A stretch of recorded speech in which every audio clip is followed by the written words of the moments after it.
It's Wednesday, my dudes, so it's time to colour in what we did yesterday or through this week. Because yesterday we did the inking, today and on Monday we sketched and had a few spitball ideas. And again, thank you again. Well, beginning the thing of thank you for the request from Art Hutch over on Instagram for this combination of animals. I asked him what he would pick for 3 animals, as that's what I've been doing all this month in the mutant animal series. And this week is a duck. Don't know if you can see that, but you will with the colours. A duck, a whale, and a cat. So yeah, that was a bit of a different one for me to sort of think, how am I going to combine all of these animals all into one? But I managed to do that for 3 other times. As on the first week, we had a combination of a monkey, a parrot, and a turtle. That was quite a fun one. And then we had, on the second one, we had a wolverine, but a mutant animal wolverine, if you know what I mean. Go and check that one out in the other videos. That one has been digitized, as all our digitized guys. As we've, after doing the paper version, we'll go to the digital version, which is always on a Thursday and a Friday. That will be uploaded and won't be live. I am right now, guys, so if you would like to leave a message at any point, you can do by hitting that live chat and saying hi in the chat. But let's, without further ado, get some more explanation of what I've been actually doing. Like I said, this has been inked and sketched on a Monday and Tuesday, but we've gotten past that stage now. We've refined the details a little bit more, and we've got it done. We've got the cat in there. We've got a bit of duck with a bill or his beak, and that patch there always seems to be on a duck, so I left that there. And he's saying something. It is a little bit of a scene what I made, and I turned it sort of, instead of just being a sketch, I try to turn it into a full scene. And the little one up there saying, well, I say little one, is just further away. He's saying, just keep swimming, because of the camera down here, which is that little machine. I wasn't sure what to make it into, so it is what it is. Make out to what do you think it is? Could you think it's a camera, or do you think it's a little ship that's full around these animals, because they are the size of a whale, with a cat's and bit of duck mixed in there with it.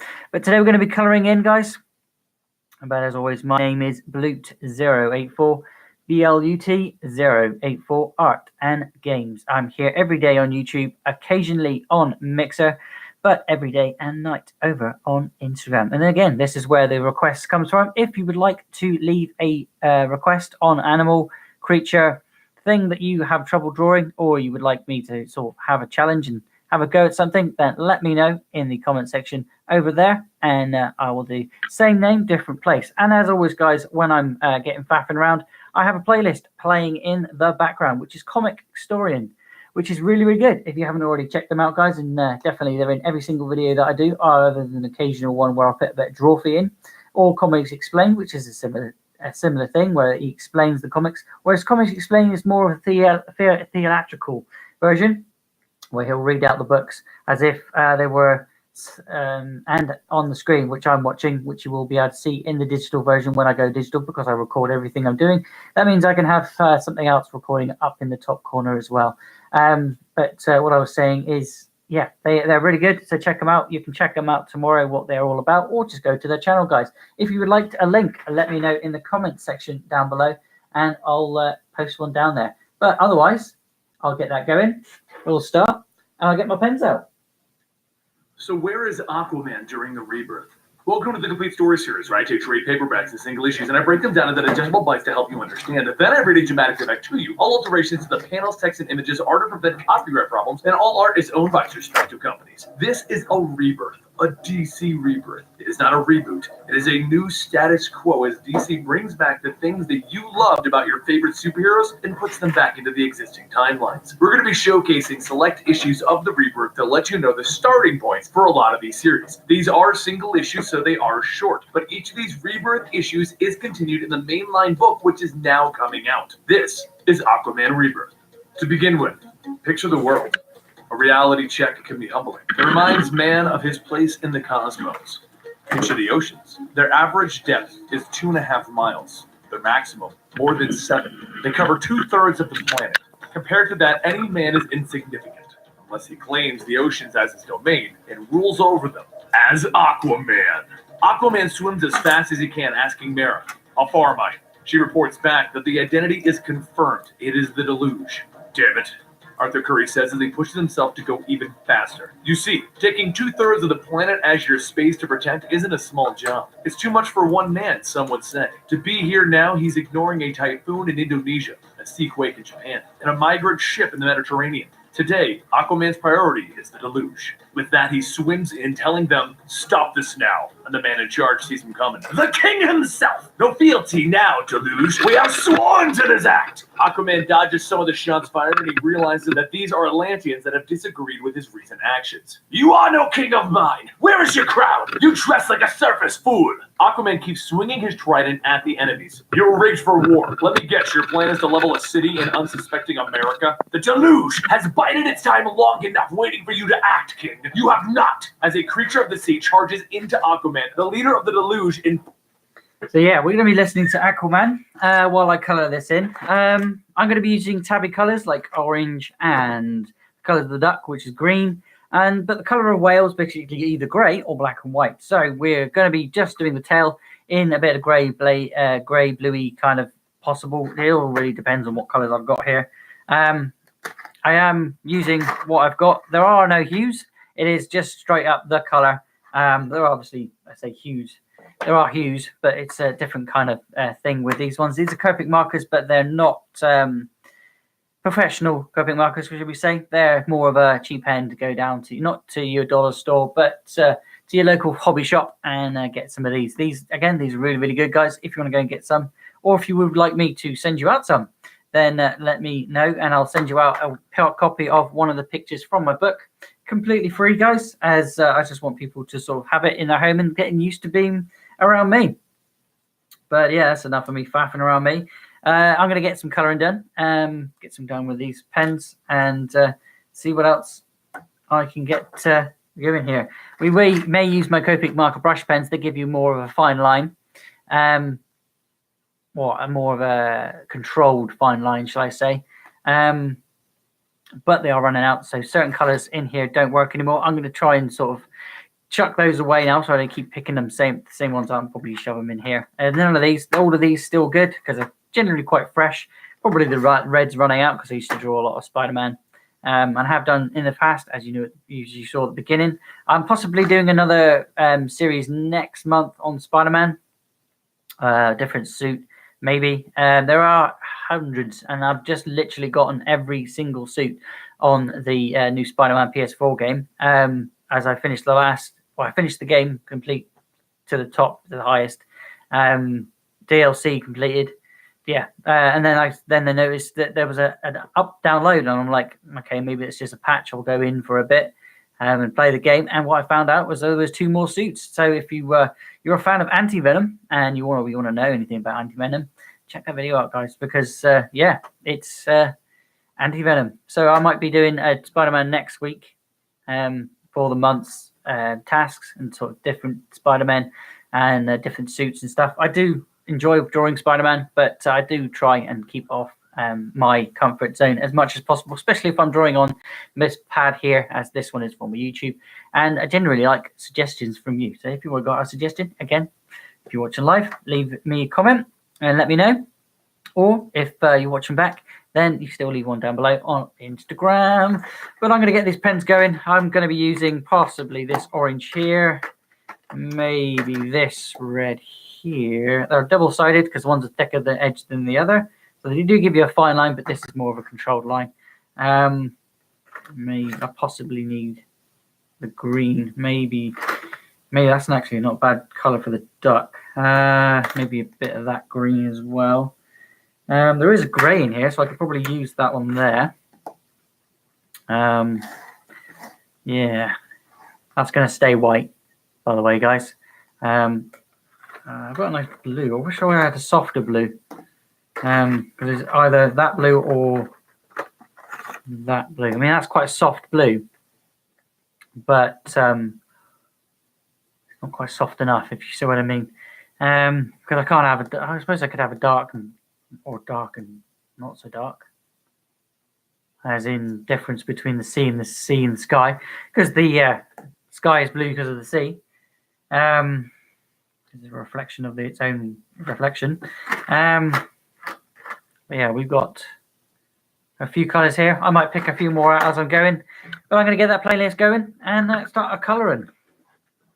Informs him, the surface will burn for Atlantis, not for Atlantis. This is never for Atlantis. While this is happening, the people at the embassy for Atlantis are debating his actions. He is fighting against the Atlanteans to protect surface worlders, but Mara corrects them. Those are terrorists. They are not fighting for the betterment of Atlantis. Then she tells all of the units to hold unless the fight gets closer to land. To the world, Aquaman is a superhero, a member of the Justice League, comrade to Superman and Wonder Woman. But the Drylanders seem to think that he talks to fish. This is untrue. He has a telepathic gift that allows him to compel marine life. They are not smart enough to hold a conversation with him. However, this myth has made him a popular running joke in pop culture. To the few Drylanders that have seen his true power, there aren't enough to give any real credibility to the power of the king.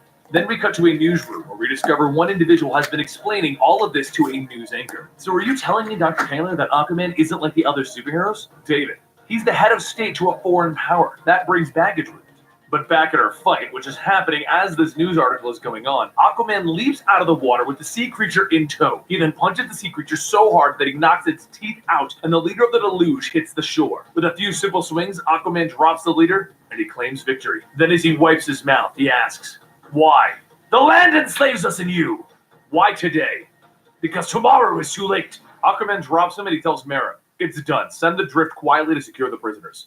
Then, Aquaman meets Mara at Sam's, his favorite seafood place, and our news anchor continues. On the one hand, he is undoubtedly the man who believes that he is striving for a better, safer world. He is undoubtedly a superhero, a hero of the first rank. He is a king. Those on the surface see him as a punchline or a menace, and a large part of the Atlanteans resent his rule. He fights a daily battle to balance the always conflicting interests of his parent worlds. He is a man of peace at war with everything around him. Even the fish don't actually talk to him. Mara tells Arthur that the drift rounded up all of the terrorists, and then some clam chowder is brought over to their table. Curious, she asks what it is, and Arthur tells her that it's chowder, so she tries it and likes it. Arthur tells her that if she doesn't like it, she doesn't have to eat it. He can tell that she's just tolerating the surface world for him, from the food to the dry land. Of course, Arthur, you are important to me. I gave my heart to you. My fear is that you ask too much of yourself. But while everyone is looking at Aquaman's situation, someone is watching that news report and he wants his revenge for the death of his father. Black Manta is ready to bring the fight back to Arthur Curry. And that is Aquaman Rebirth. Now, if you haven't been reading Aquaman, then you don't know how cool he actually is. He's one of my favorite superheroes, but due to the actual low level of his popularity, I've been kind of holding off on a lot of Aquaman storylines, and I don't know if we're going to do any more past this Rebirth issue, but you should definitely check it out, because Aquaman's a lot cooler than you're willing to give him credit for. And I know some of you guys are huge fans. I'm talking about the individuals who are giving him no credit. Come on, not everything I say is for everyone. Anyway, follow me on Twitter at Comic Story and Instagram at Comic Story, and I'll see you guys next time right here.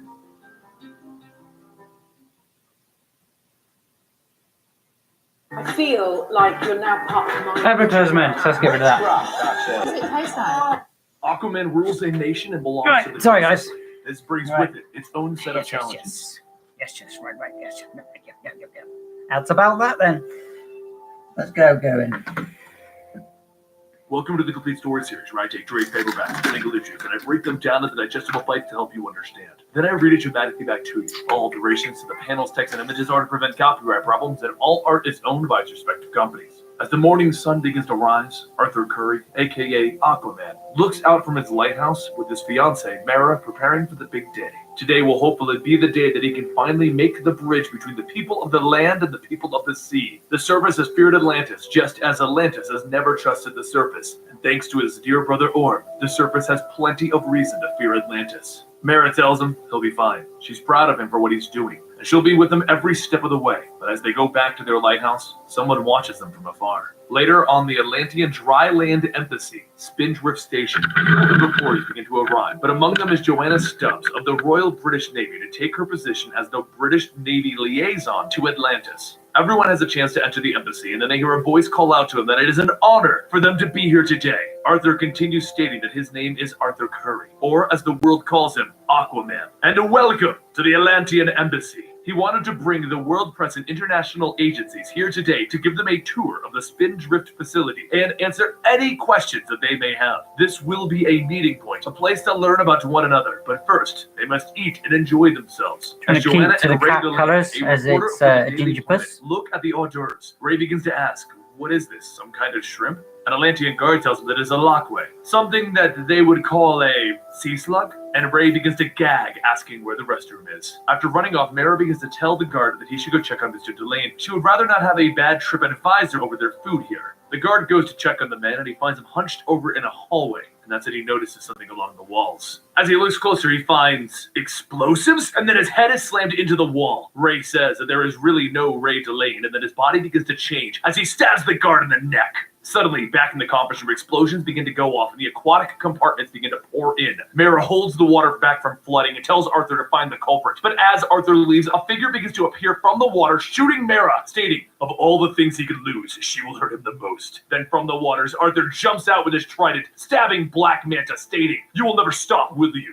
And Manta asks him, would you if I had murdered your father? And the two begin to fight back and forth. Black Manta manages to stab Arthur, telling him, what you're trying to do here. You're deluded. The world is afraid of you as they should be. And I have come here to end the war. As Arthur falls back, Black Manta tells him that it's time for round 2. And then he clicks that detonator, setting off more explosions around the entire facility. Arthur then tells Joanna to take Mara out of there. And then his back is slammed against the wall, stabbing the spear through him into the wall. Joanna asks what he's doing. And then Arthur pushes forward, pulling himself through the spear, and he tells her, go! Arthur jumps back into the fight, telling Manta that his father was no innocent, and God knows that he isn't either. But killing his father was the worst mistake that he's ever made as Aquaman. The boy who killed your father was not ready to be Aquaman, but Aquaman could not exist without the burden of that mistake. This endless feud achieves nothing, and Manta asks, nothing? Just look at what I've done. I've crushed your dreams. I've shamed you in the eyes of the world, and I've sundered any hope of a union between Atlantis and the surface. But as Manta stands over him, stating, no one walks away from a blood feud like ours. Arthur tells him, if you choose to stop, but Manta tells him he won't ever. Arthur tells him if that's the way it must be, then I will end this. And he grabs his trident and begins slashing away at Manta, knocking his helmet off and pinning him to the wall. Manta tells him, go on, do it, damn you. Kill me, and you will forever be tarnished for killing me.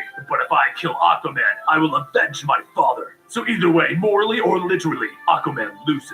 Aquaman lowers the trident, telling him, fine, then kill me. And then what? Being Aquaman means that I have a life, one with meaning. You, though, if you kill me, you'll be left with nothing. Nothing I can do to you will ever be enough. Manta remains silent, and he throws down the trident, and Arthur says, you're empty, and I'm truly sorry for you. You miss your father every day, and I'm sorry that I took him from you. A short while later, the military arrives, and they arrest Black Manta, and they take him away. But during the car ride, an explosion goes off, flipping the transport with Manta. He crawls out asking, who the hell are you? And the woman tells him, we could be friends. We have mutual interests. So let's go find out where this can lead. The next day, Commander Merc of the Atlantean Royal Guard is stopped from entering the embassy. The military tells him that they are securing the area, and Arthur appears asking what seems to be the problem. Merc says that this wretch is barring us from entering, and Arthur stops him, telling him, stand down. What is going on? The man says the State Department revoked the embassy status at 6 this morning. Their orders are to let no one into this former embassy, and right now, they don't want an incident. Arthur assures him, there won't be one. Are you really that afraid of us? And the man says, we don't want to be, but we have our reasons. Boston, New York, Metropolis. And Arthur then asks, who do I speak to about this then? Elsewhere, in an abandoned airfield in Maine, Black Manta sits with a woman known as Blackjack, and she tells him that they are with Nemo. She tells him that he put on quite a show yesterday, single-handedly taking down the Atlantean embassy. It's just a hunch, but she assumes that he really doesn't like Aquaman, does he? Manta says that he's still waiting for an explanation, and Blackjack says, well, she's come to make you a job offer. Nemo can use you and your talents, so we're gonna go ahead and uncuff you now. Manta shakes his wrist as the cuffs fall off, stating, thanks but no thanks. I can get them off myself. He then gets up, hitting one of the guards and kicking the other one away. While he continues to fight off the guards, Blackjack tells him, a man of your capabilities just seems like a damn shame wasting them on an obsession like vengeance when you could be doing so much more. Manta stops, asking, what did you say? And she tells him, Nemo has no love for Aquaman, but he is right about some things. We should have a proper conversation. If things go well, you can meet the boss. Over in Washington, Arthur and Mara meet with the Chief of Staff, Mr. Gantry of the White House. Arthur says that he is here to request the reinstatement of the diplomatic status of Atlantis and the resumption of the dialogue between their two nations. Closing the embassy this morning was not a friendly act. Mr. Gantry says, listen, your majesty, but relations have never been good, and that's a shame.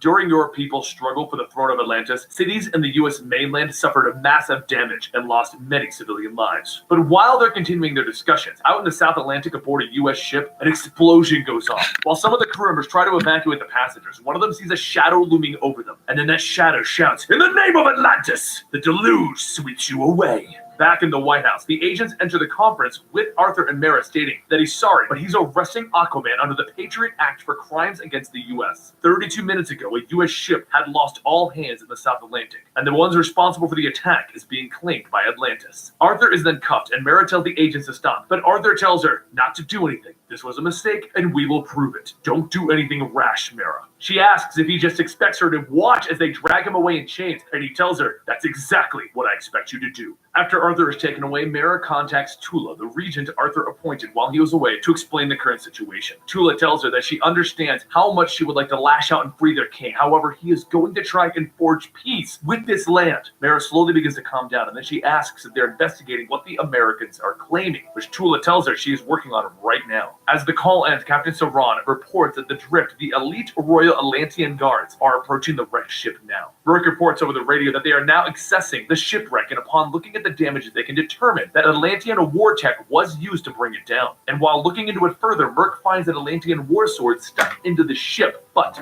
this is a 5th Dynasty sword, an heirloom blade. No Atlantean soldier would ever leave it stuck in the hull of a ship. Whoever did this deliberately left it to leave a mark, to indicate responsibility and discredit the Atlantean people. But before the investigation can go any further, Merc hears someone calling out to them, and when they look up, they see a group of American special forces. The soldiers tell them to submit immediately, and Tula tells them to break away and withdraw. Do not engage. Then the radio goes silent. Down in Arthur's holding cell, an agent asks what exactly is the deluge, and Arthur tells them that they are a terrorist group, or rather were, the Atlantean xenophobes, but he shut them down. The agent then mentioned the last transmissions from the ship mentioned the deluge among Atlantis, and if the Atlantean radicals acted outside of his control, Arthur, realizing what's going on, tells them that they must let him go. They were intending to attack the U.S. mainland. If you leave me locked up in here, there isn't anything that I can do to stop them. However, behind the guards, Mara bursts through, knocking the guards out, stating that she decided she doesn't like being here in Washington, and she'd very much like to go home now. Arthur tries to tell her that she can't, but she rips the cell door off, telling him shots have been fired. Atlantean and U.S. forces have engaged. It's not by you, it's not by me, and not by Tula, but the war is about to break out. As the two of them run out of the cell and exit the jail, Arthur begins to ask which way is the closest body of water, and Mara points, stating 8 miles in that direction. Arthur asks,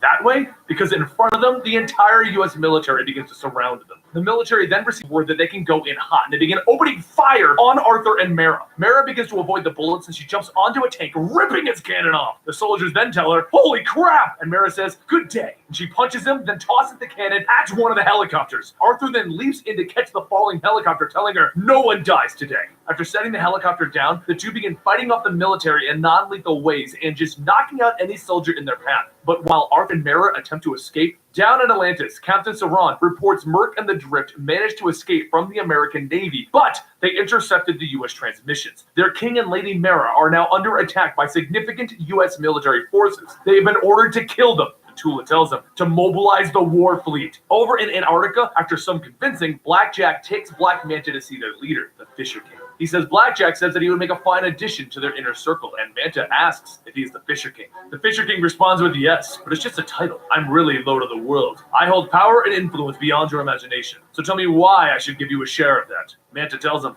you're thinking too small. I can show you how to think much bigger. Back in Washington, the U.S. forces continue to pursue Arthur and Mara, and they continue forcing their way through the forces. But as Mara rips off another gun turret, Arthur tells her to stop. Mara looks up and says, oh. And Superman tells her, that's some pretty good advice. I think we should talk about this now, Arthur. Superman says that he just spoke with the president, and whatever this is, it's going to end right now. Arthur looks at him stating, the president of the United States believes that I am an international terrorist, an enemy of the state, and now it seems that you have become their enforcer, Superman. Superman tells him no, the president did call him, but he came voluntarily to help. He was told about the situation, and right now he just wants to resolve this. Arthur turns away stating, if you trusted me, you wouldn't be standing in my way. Then as he tries to walk away, Superman grabs his shoulder, telling him, you can't leave. Arthur asks him, I can't leave? I am a king! Then he swings both of his fists, cracking Superman in the face, launching him away. Superman then punches him back, stating, I won't step aside. Let me come to Atlantis with you. Perhaps you need help. Then Mara runs in, punching him. He already has help. Arthur and Mara begin attacking from both sides, while Arthur says that he's tried to get past it. The beloved Trinity, that is Superman, Diana, and Batman. The loyal and true trio, Lantern, Flash, and Cyborg. Then there's him, the Molewark, the Black Sheep. That's how he sees himself being seen among the Justice League. The punches continue to fly, each side knocking each other away, and then Superman grabs Arthur by the arm, slamming him into a tree, telling him that they have a responsibility to demonstrate the Justice League is not above the law. Just come with him now. They can even call the League in to help. But Arthur kicks him away, asking, why? So you can undermine the hell out of me? I'm the one that needs to do this. For the good of Atlantis, I have to fix this. I am their king. Please, give me the chance to show what that means, or there's no damn point in me existing at all. Darkness begins to cover the battlefield as the entire Atlantean war fleet arrives. And Superman asks him, so, peaceful intentions, huh, Arthur? Oh, thank Arthur you, tells Nicky. him, don't be an idiot. Their king is under attack. And then Superman asks him, what are they waiting for? The Hey, Atlantean today, I army know you stands just ready, said to and me you're Arthur not having a says, good time. "We're waiting for me to say attack." You're not having a good Arthur time at the holds moment, his are hand you, out, Lanson? telling Tula to hold her fire. They're done here. He has stopped this war, and now he's going to prevent the next one. He then asks Superman, are you going to stand in my way? And Superman tells him, fix this, or else. Back in Antarctica, the Fisher King laughs, telling Manta that he must think by joining Nemo that he may have a say in how things work. However, Nemo's agenda has been set for decades. Everything we've done, will do, is a carefully structured program of global manipulation. No newcomer, however talented he is, will come with radical ideas and disrupt our intricately designed program. You could be an asset to us, but you will be an instrument. Manta says that he's never served under anyone, and the Fisher King tells him, get used to it. With a sudden lunge, Manta slices the Fisher King's throat, and Blackjack shouts, what the hell are you doing? And Manta takes the throne, telling her, long live the king. Any questions? Back over in the Atlantic, as Arthur and Mara head back to Atlantis, Mara asks if he was really just threatened by Superman, and Arthur tells her, yes. She asks if Superman was serious, and Arthur tells her, absolutely. It means that I really have to fix this. I have not been this excited about an Aquaman storyline since the start of the New 52. It's an amazing story, and I love the direction they're going with this. And it's actually this storyline that got me to reconsider reading political storylines, which is how come I started enjoying the Black Panther storyline. So basically, I'm reading those kinds of stories now. I hope you guys enjoyed this as much as I did, and I can't wait to see where this is going to go. Follow me on Twitter at ComicStorian and Instagram at ComicStorian, and I'll see you next time right here.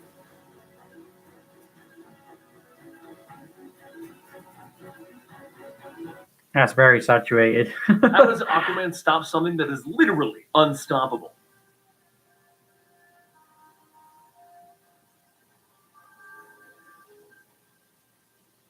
Welcome to the Complete Story Series, where I take trade paperbacks and single issues and I break them down into digestible bites to help you understand. Then I read them dramatically back to you. All alterations to the panels, text, and images are to prevent copyright problems, and all art is owned by its respective companies. Now, when we last checked in with Aquaman, some Atlantean terrorists were framing Atlantis, and it was his job to figure out who was doing it. Black Manta also took over the organization Nemo, and he has now decided to unleash a weapon against Aquaman. But while this weapon was approaching, Mara was sent off to be approved to become Aquaman's official queen with the Elders. And he awoke early that morning complaining that his bed was too big and empty. The guard explains that it'll only be a few months until Mara returns, but that doesn't sit well with Arthur for rather obvious reasons. But he has other concerns right now as the Drift, his special forces unit, report that there is some seismic activity approaching Atlantis, Black Manta's secret weapon. Arthur approaches the beast with the Drift, and he begins to ask what it wants and if they can help. And it responds by clobbering him and throwing him back. He literally goes flying through the rocks on the seafloor. Neptune's balls, the leader of the Drift says, and he begins to open fire on the creature. They get in closer to see if they killed it, but they see their wounds healing, and it throws back one of the Drift members. Scared of what it's going to do next, they watch as Arthur swims back in, slamming the creature with his trident. Okay, so that's a pretty cat and the whale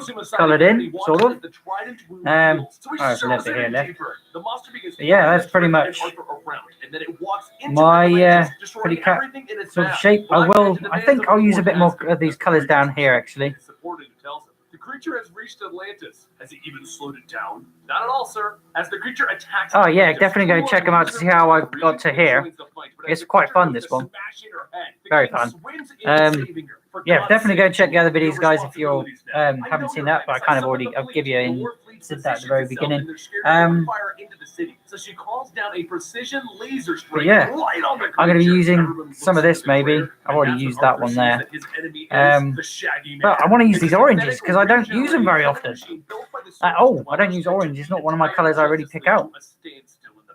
Arthur leaves in swinging Probably his red trident, and and blue. Jewel asks him, "How will you stop Red the and blue and unstoppable?" black. "I'm working on that," he says as he keeps swinging, and he asks where it's headed. Where is its path going? And they report that the Shaggy Man will reach the coast in 9 minutes. Well, I've got and you, destroy Nikki. his surface I've home done on some more to Amnesty those Bay. designs, Arthur tries to pull and the plane in to block I've done a the little bit Shaggy of a Man, but he leaps watercolor. past all of them and straight Got a out of digital the ocean, watercolor. landing in Amnesty Bay, Arthur's main homeland town. I might be able to get him up on screen in a minute, actually. Swim at his top speed to catch up. The drift tell him to Remind slow me down to do and that in a they minute. can't keep up with him at his top speed, but he tells them it's Amnesty Bay. And Merc, the leader of the drift, tells him exactly that's the surface dwellers' problem. One for the now. cover of the Arthur book because ignores that. it's got a I'll lily pretend and things in I it. didn't hear you Actually, say that, Merc. very similar to the As one much you as already Atlantis had, is but it's got yours. more of a Juliet scene in the dials background. in, telling him that I the Warp do Fleet think is you're ready gonna to like it, assist though. him, but Arthur tells her no. If the Warp Fleet goes It's to the more of your surface for thing whatever with the the darker reason, edge. the American Whereas you government know I'm will not. assume it's an I act like of to stand war. in the light. You like to He's out stand of in the the ocean darkness a prepared little to bit more with continue your this. books. Meanwhile, Mara is still with the elders as they run her through the trials, to which she isn't happy with. Arthur leaps onto the monster and is thrown aside again. Then the Shaggy Man throws cars on top of him. Do some lighter colours. Well, it's a bit late to do lighter colours now. The Shaggy Man as he continues smashing everything in front of him. And again, he takes a major hit to the Yes, chest, just throwing him a to the little ground. bit too As he gets late. up I've already swinging, put the that's pen on when there Arthur now. jumps in to grab him and pull him aside. Call your friends, Arthur. Call the damn Justice League. But Arthur shrugs it off. As a matter of fact, what kind of heroes are they? They should want to save this town with you involved or not. That is the And then lightest he colour I realizes why have. Arthur has But a these name are to call. the, It's his the more I pride. put on there, Arthur as you've doesn't just seen wanna there, call that him. gives it You wanna shading. prove to the world So I that you could can use do the this same on your colour own. again and then give it Tell more of me a I'm darker wrong. tone. Tell me you aren't tired of being that Because that's other all guy toning behind is. Superman. It's the You same are colour over and outlawed over again. today. It's like putting You're out grey of your on mind, top of little grey baby. on top of You're grey. You nothing to eventually get prove, black. sir. You're Aquaman by the gods. And Arthur leaps in to keep fighting. Yes, I am. He jumps right onto the Shaggy Man and he sends out a command. Justice League satellite, voice authority Arthur Curry. Initiate teleport lock. And he shoves his Justice League tracking beacon into the Shaggy Man's air. Override transfer safety, set transport range to maximum. And the Shaggy Man slams him into the ground. Activate! And a flash of light, the satellite grabs the card and it teleports the target into the middle Orange of in space. the neck. Or it angrily yells out.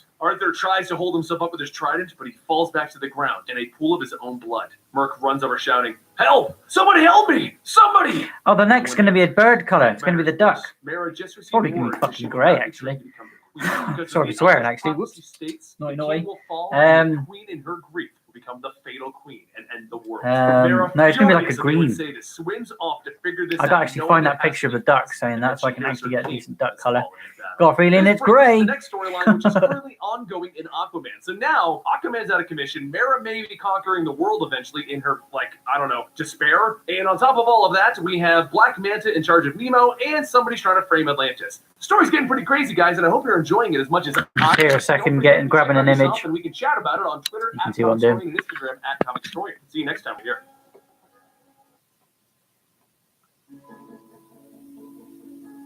Well, yes, it's fucking grey. I mean, it's grey. Of course.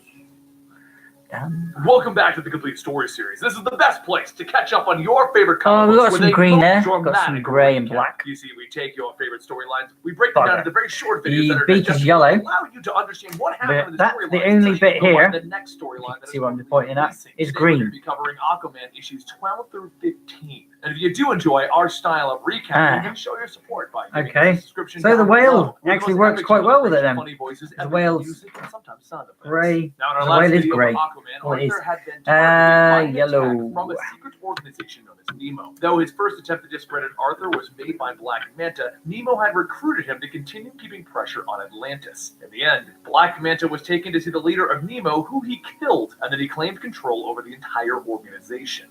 While Arthur continues to maintain his innocence and prove to the world that Atlantis can be a nation to be trusted, Black Manta begins to plan Nemo's next move. Publicly, the world still sees Arthur as a hero, with citizens and fellow Justice League members vouching for him. As the news reports go on, Blackjack asks Manta what he's going to do next to go From here forward. for? And Manta tells her no. Controlling the world in secret is one of the People most happy. greatest weapons. Right now, Atlantis is about to declare war on the United States, and it's going to be a global disaster. Manta then tells Blackjack to ready the Pretender units. This next mission is going to be a false flag operation. Meanwhile, back in Atlantis, Joanna Stubbs tells Arthur that she may have an idea as to who is staging these attacks. After joining the Royal Navy, her father came to her and tried to recruit her for something called Nemo. She goes on saying how her father explained that they have their roots Just worldwide, keep and that they were the ones who swimming, staged the just keep attack, framing swimming, Atlantis as the just keep aggressors. swimming. Next morning, the news stations across the nation began to report that there had been large-scale attacks against several East Coast locations. It seems that Atlantis has launched an unprovoked military assault on the United States.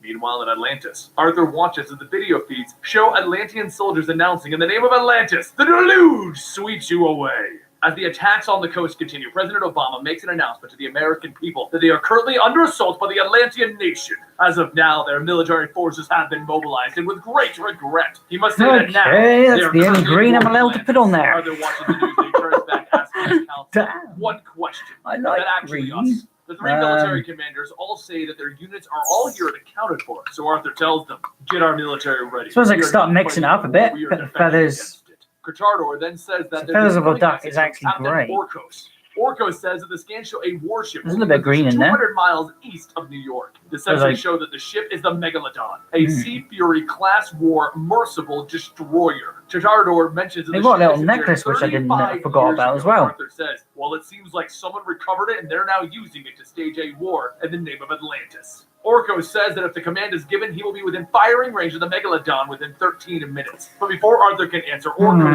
shouts that they've been pinged by the American warships. They're planning on attacking. Arthur watches as an explosion goes off in the video feed, and then silence. He turns back to his council and he tells them to mobilize an offense fleet. We are to defend our territory only attacking if I'm we gonna are have to make attacked that first. darker. Tula then tells the council that they heard their king to move out. Kai calls Arthur over before leaving and he tells him that he's been trying to make contact with the United States in order to cease fire, but they are ignoring Atlantis. Arthur tells him to just keep trying, and meanwhile, over at the White House, the Chief of Staff, Gantry, is told by Admiral Mettinghouse that their preparations are complete. He would like to introduce them to the team that will be infiltrating the Atlantean territory. Gantry then asks what exactly are these people supposed to do, and Mettinghouse takes a gun from one of the guards and fires it at one of his soldiers. The female soldier, Rhonda, takes out her hand, catching the bullet, and tells Gantry that they should see their combat mark. He thought that was cool.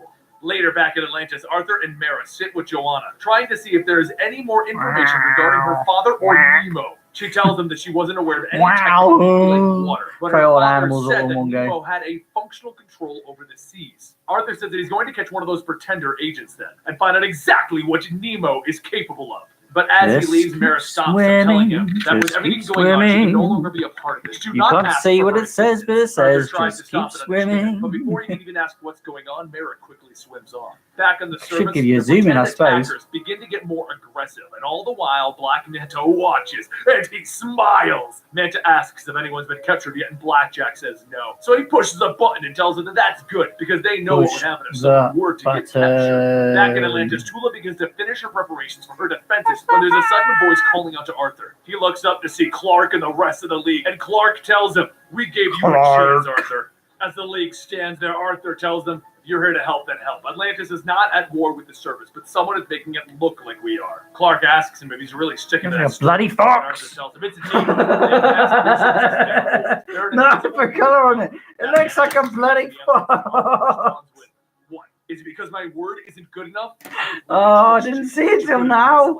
It's not a cat, it's a fox. Negotiator for the White House. The room falls silent, and after Clark tells him, show me Oh what well, you have. give it a peek. Meanwhile, back at Commander Stubbs' sub, Control advises that they have an Atlantean war merciful closing in on their location. Stubbs gives the order to prime the railgun. The Atlanteans are about to have a rude awakening when they see Nemo's weapon tech. Over at Chitardor's ship, Chitardor asks Tula if they can engage. The U.S. ships are crossing into their territory. Tula tells her to stand down, but suddenly a beam shoots through the warship. Elsewhere, Mara sits in her room asking Mother Kita if this is what they prophesized about. Kita says that the widowhood has warned her, and she laughed. Now she believes them, that Arthur will fall and Mara will bring the destruction of Atlantis. Mara says that the prophecy said the king would fall and the queen would become the world's end harbinger. But Arthur lives, and they are yet to be married, so she really can't do that. Sita stops her, telling her Swipe her! No! Swipe it! The only choice here is to do it. Mara shouts that she wants to help Arthur. Their world will be dying! And Sita stops her again, telling her that the king does not need the fatal queen. For their sake, she must be absent.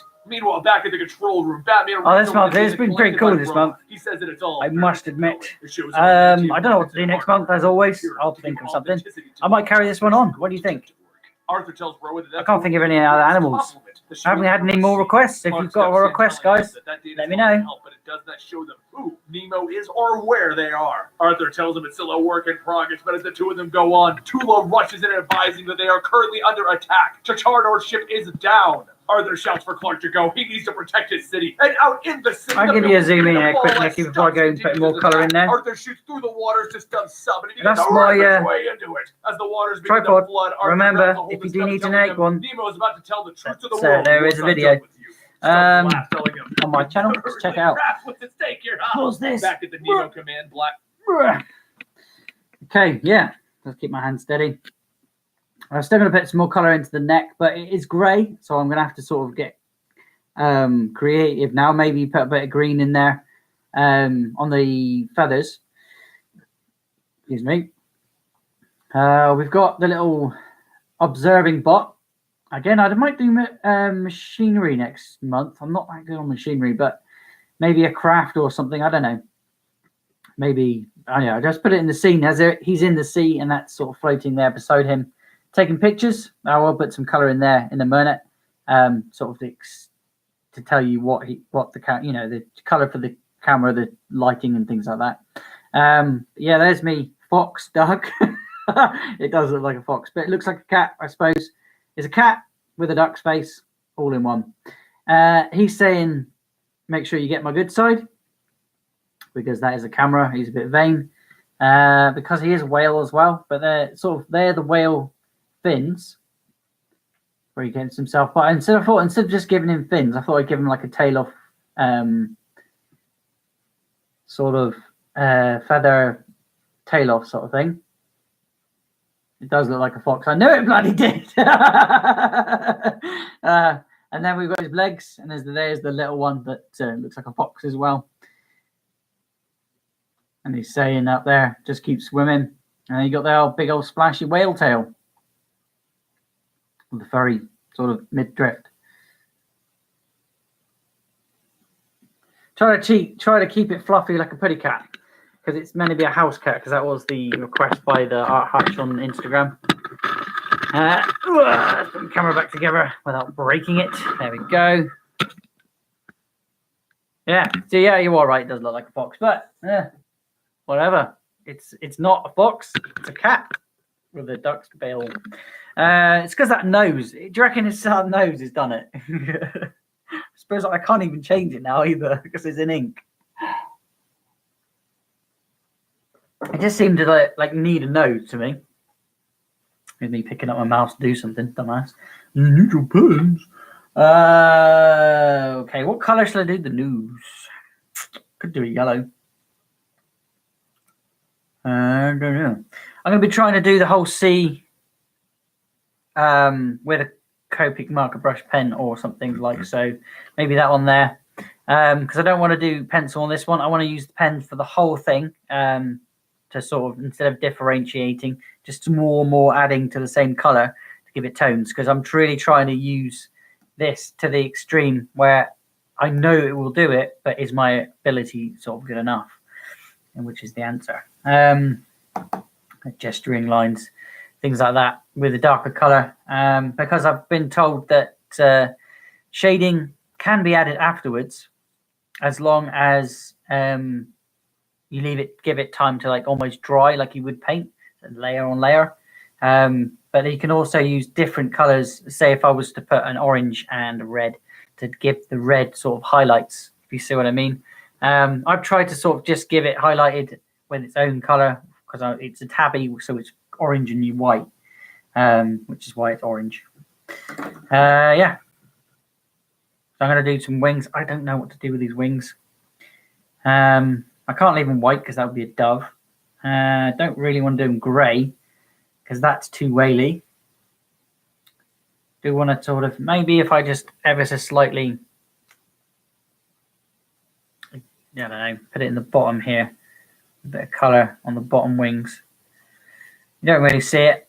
I suppose you see it on cartoons, but I can't even see what I'm doing here. Put that playlist on in the background in a minute, but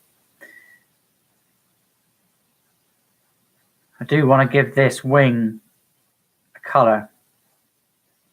But if I was going anatomically correct, it would be grey. This one was horrendous to do. I kept doing the same thing, mistake over and over and over again.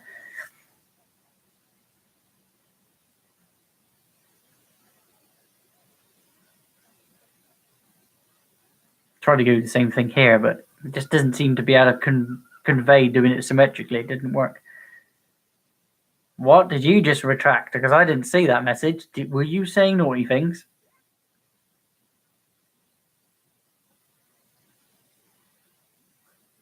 It's been reducted.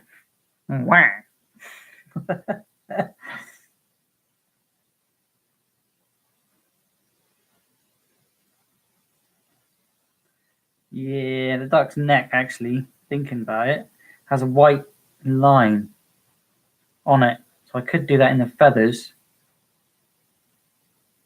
And then go in a darker tone. Yeah, I'll do that. Darker hue of color.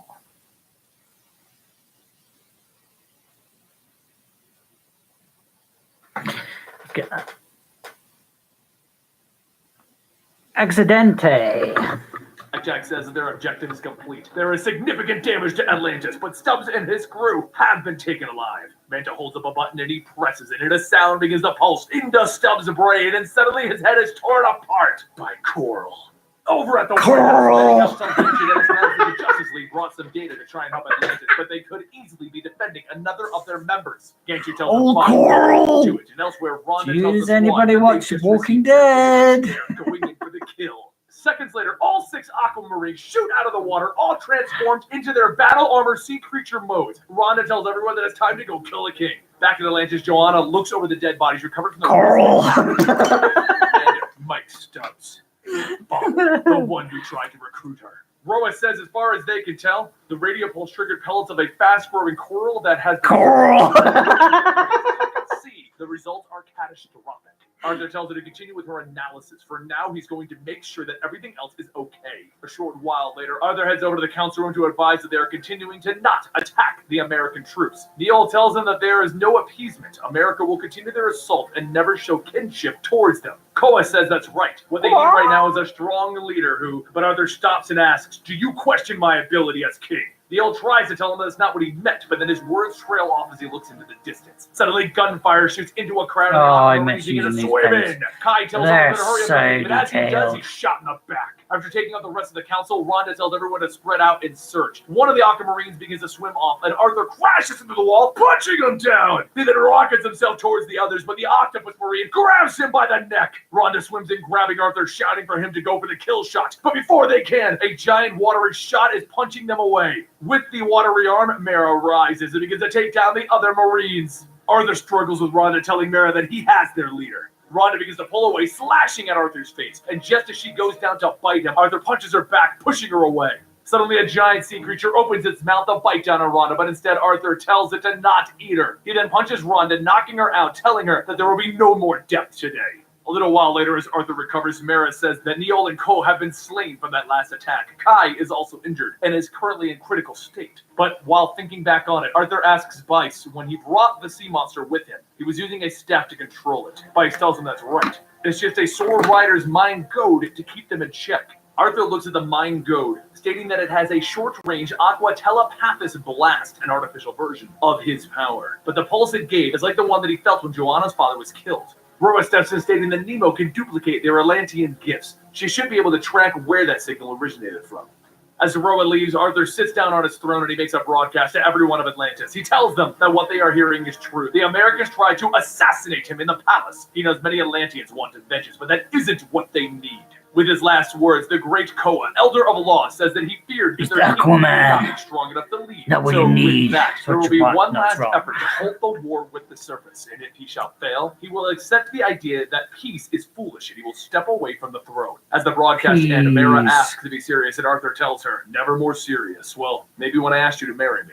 Mara says they need to talk. It's about the widowhood and what they prophesize. Right. But before Arthur can ask, Roa returns with the data, and Arthur just tells Mara that he loves her. After reading the location, Arthur I think I'll shoots do out for of the Atlantis, green. If I and put a green on short the while wings later, now, reaches it's going to look Punta da Alta, too the green. Azores. The doors to the Manta's ship burst open as Arthur flies in and he sees Black Manta and he says, "This all makes a whole lot more sense." Maybe I could do the Blackjack wings. shouts back, "How did you find us?" But without saying a word, Arthur begins to attack everyone. Manta fights back, saying, "Us meeting like this, it all goes back around. But this time," Arthur punches him away, telling him, "I no longer have an interest in talking." He turns back, tearing through Blackjack and the other guards, and just as he gains an upper hand, Manta jumps from behind, choking Arthur. As the two of them begin to struggle, Arthur manages to elbow Manta and kick him away. Manta then blasts him with his helmet, and Arthur throws his trident into Manta's shoulder, tackling him through the ship's walls. The two go back and forth, punching each other, and through their punches, Arthur grabs Manta, telling him, "You have no one to blame but yourself." Manta pulls out a knife, telling him it's going to be a hell of a place for both of us. Okay, the button. The entire pretty ship good for explodes, that. and through the flames of the burning ship, Arthur rises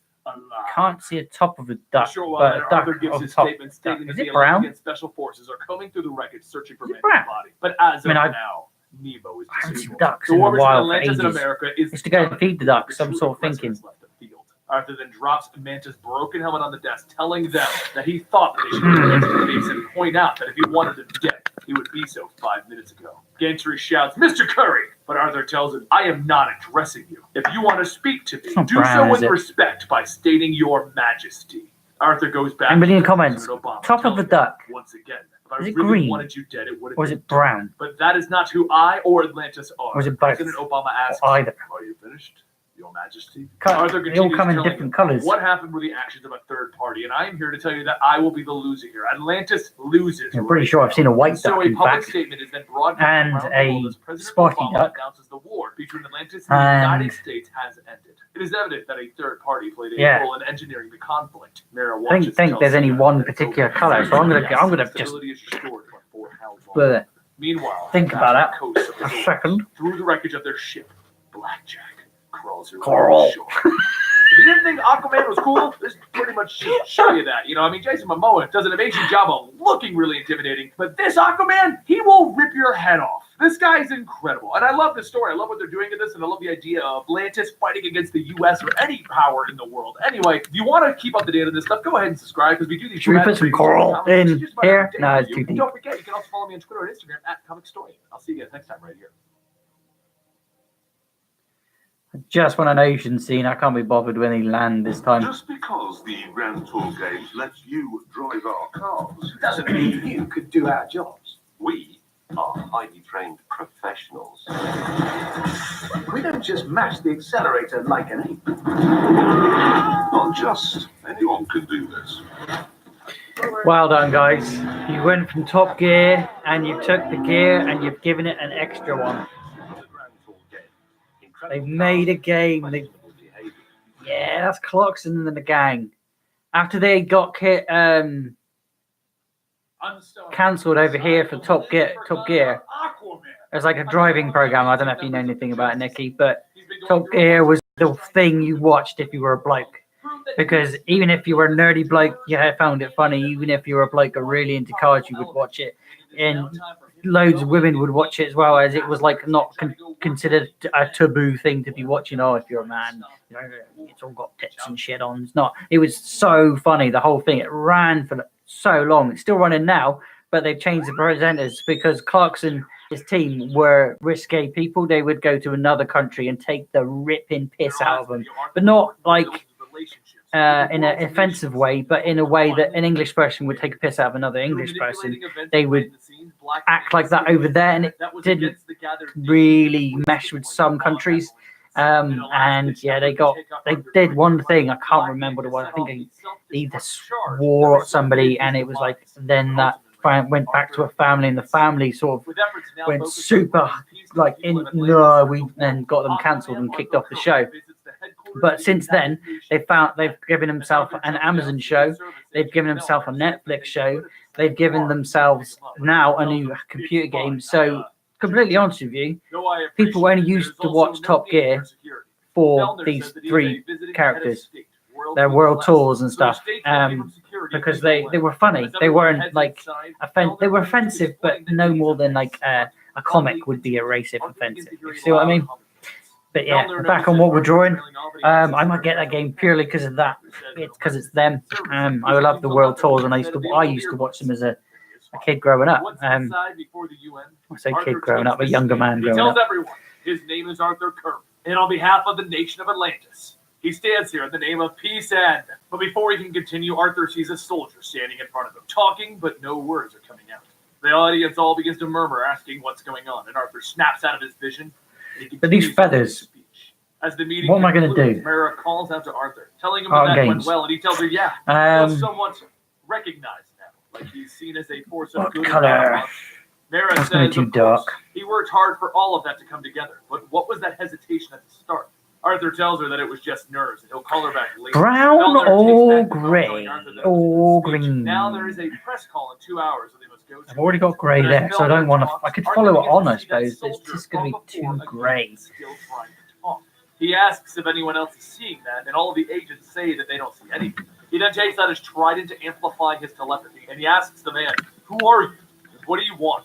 The soldier begins to run, and as Arthur gives chase, Fellner grabs him by the shoulder, telling him that he can't leave. Arthur reaches back, forcibly removing Fellner's grasp, telling him that he doesn't expect him to understand, but he has to go now. As Arthur jumps off, Fellner radios in that the fish stick has gone into row condition. Repeat, Fish row stick. condition. Over in another part of the city, Fish Arthur lands stick. and he calls Ooh, out to the actually. soldier, and this time he turns back I and he found a tells dark Arthur, green. "Please, no more." That'd work. Arthur looks around and he sees a war zone. It And then will. it fades back to normal and he asks, "What did I just see?"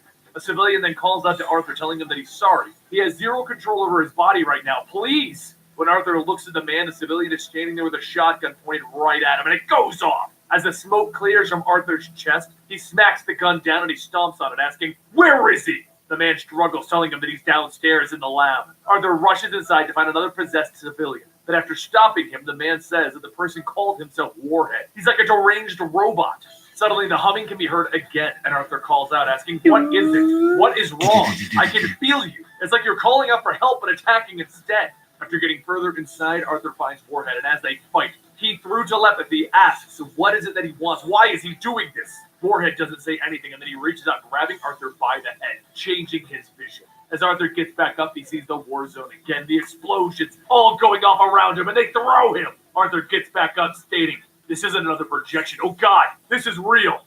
Not long after, the Secret Service rush into the building after Arthur, and Fellner bangs on the door, telling Arthur to open it up and come out. Arthur hears the voices, and he tells them, Yeah, back of a duck, green, brown. Before Arthur looks around, he sees that he's That in a bit. war zone in Condom.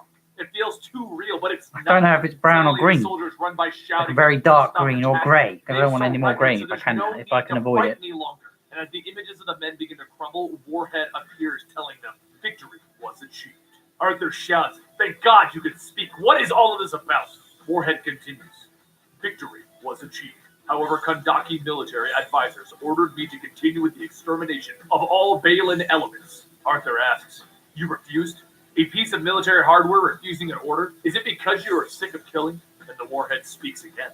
"There was no strategic value in continued persecution. It was purely vengeance. Vengeance is wrong." Warhead then punches Arthur, telling him, "You are receptive to contact, but resistant to control. You will give me control." Arthur starts fighting back, asking, "Why? I don't have to fight you. Just tell me what happened after you refused the order." The room begins to change again, and Arthur sees the Kandaki military, and the commanding officer shouting to them to disconnect the disobedient thing. As the soldiers do, one begins shooting into the back of Warhead's head, and Arthur says that they damaged him. Warhead swings again at Arthur, telling him, "An element of damage. I am instructed to retreat to a secure location to perform diagnostics and repair. However, there is no place that is secure." As the two struggle back and forth, Warhead goes on, saying, "There is something that woke me from repair mode," and then the room changes again. Arthur watches the time when the Nemo suicide trigger went off, and he says that's it. If that war is over, there is no more threat from that, so please let me help you. Warhead tells him, "This location is inadequate in resources to provide comprehensive military protection. I must control a more He's looking sophisticated ugly. Arthur tells him, "Wait, you want to take control of Atlantis?" The room begins to change again, and Warhead continues explaining. "Evaluation shows that it is the best option. Significant advanced technology, significant military resources. I would be safe there, secure. Nothing could harm me ever again." Arthur tells him that his nation does possess great power, but they hold it in check. He just stopped a war to prove that. Warhead reaches out to Arthur, telling him, "If you will not comply, I will be forced to secure my needs by direct means." Arthur turns back, punching Warhead in the head, telling him that he can't let him do that. And as the two begin to fight, Arthur shouts that he knows that he isn't just a machine. There's a human mind inside of there, and it's hurt. You have PTSD. You just want to feel safe again, and nothing is letting you. Arthur then has Warhead hold the trident, and he tells him, look, see which would be a real threat. Warhead's vision begins to change, and he sees himself in control of the Atlantis army. But everywhere is destruction. Arthur goes on, telling him, I know you're hurt and scared, but don't become one of the many threats that you see. Let me help you. I'll provide you a place of asylum, somewhere to heal. But the technopathic abilities must be shut down. Warhead's eyes begin to lose about the sea. Make it dark. Make that a light source. Asks, so when I digitize this, I can have this lit up from the underneath.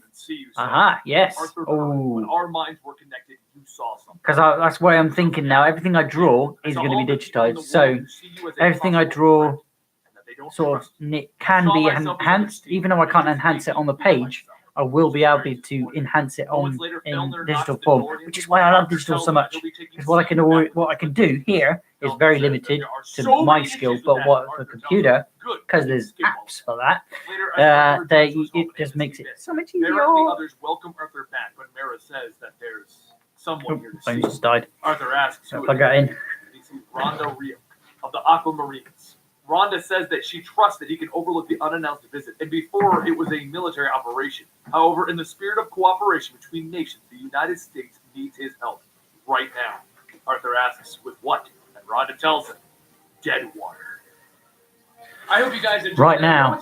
Let's get this done. We haven't typically done very many Aquaman stories, but I personally do enjoy Aquaman. Yeah, so is it brown or is it green? Or is it grey? I suppose I could put more grey in there.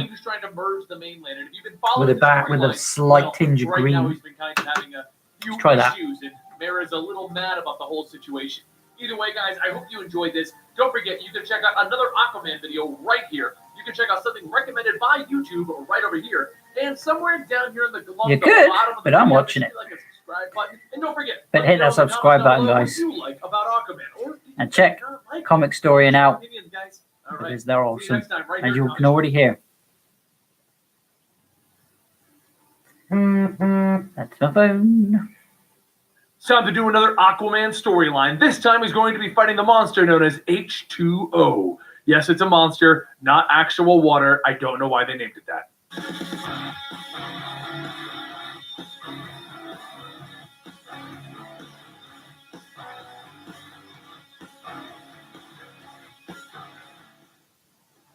They are silent as Arthur and Mara ride in a helicopter with Major Rhonda Rico and Specialist Marcel Ali of the Aquamarines. It is in that silence that Arthur thinks back to things just before they boarded this flight, and how Mara was stating that the Aquamarines did just try to assassinate him in our previous story. The link to that will be down below. However, it was because America had come asking for help that Arthur agreed. This is the recognition that they've been working so hard for, that Atlantis can work with the U.S. government. And Mara told him that though she agrees, they must find out why the strange water had transformed Pain.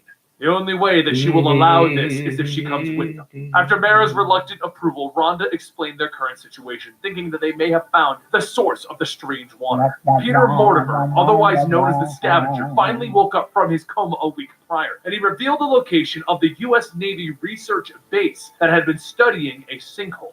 2 days ago, the Velez base went dark, and their first objective was to safeguard the personnel and then investigate and determine the strange water threat. Once the helicopter was in position, Rhonda tells Marcel that it's time to shark up, and they turn on their aquamarine abilities as they jump into the ocean below. As they reach the shore, the four meet up with the rest of the Aquamarines, Dean, Adrian, and Gary.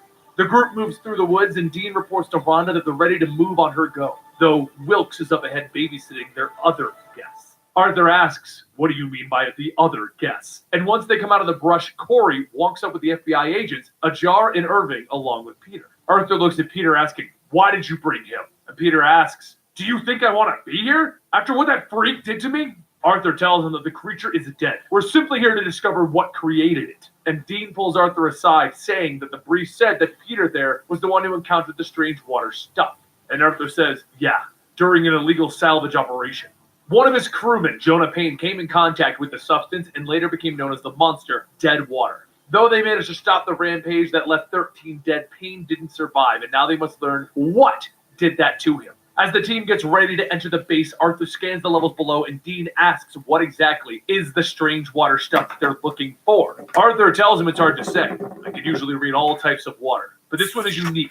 Underneath of Odd, the cat's foot almost alien. is furry, isn't it? It has some With the peculiar paws. properties. Couldn't breathe in it, and My it's dog doubtful is. any Atlantean could. It had a sort Some of fur as otherness well, that with made fur. it feel almost sentient. Okay. Once the team enters the base, they split up to look for the 30 missing workers, but no matter where they look, they find nothing. In one of the labs, Ajar notices that the containers are filled with different kinds of odd-looking fish and asks Mara if she's ever seen anything like those before. Mara says no, not in a million years. Those creatures have not been alive on Earth since the Devion period. Irving pulls out a report stating that that's funny, but it shows that the specimen here was recovered from the bottom of a lagoon in the last 3 weeks, alive. And another part of the facility, Gary notices a half-made device. He says that he's not sure what it is, but someone is trying to build something in a hurry. Rhonda asks if it could be a jamming device. Maybe something that could explain the radio silence, but Arthur says that that can't be it. It was never finished. Construction Everyone lines. begins checking in with their reports, I've and one missed by a one, few. they all say that they have no signs of anything. And just before Marcel checks off, dead water appears in the bathrooms. The team quickly rushes to where Marcel was, and as they enter, they see that it's already too late for Marcel. Rhonda opens fire, but her bullets pass through, not slowing down dead water. Dead water jumps over at Arthur and into the puddle of water and then vanishes. Dead water is a creature that has the ability to escape using any source of water around them. Arthur Curry, aka Aquaman, did fight it in one of our earlier videos, and I'll link it down below. Rhonda stares for a moment, and then she looks at the puddle. It's no deeper than a millimeter. She radios back to the others to inform them of what happened, and then a panic begins to come over Peter as a Give you a rumble zoom in comes out what of the I've ship. just done. One of the glass containers shatters, and out of the water, dead water springs out to attack. Mara tries to Pause fight it, this but a dead water second. just knocks her away. Second. And then There we go. But yeah, we've got all the feathers down now. The face is all done. Don't think I need to put any more shading really there. Bit of touch here and there, but I'm kind of happy with the way it's looking because I did the furry effect with the pen, so I'm going to sort of leave the colouring as is.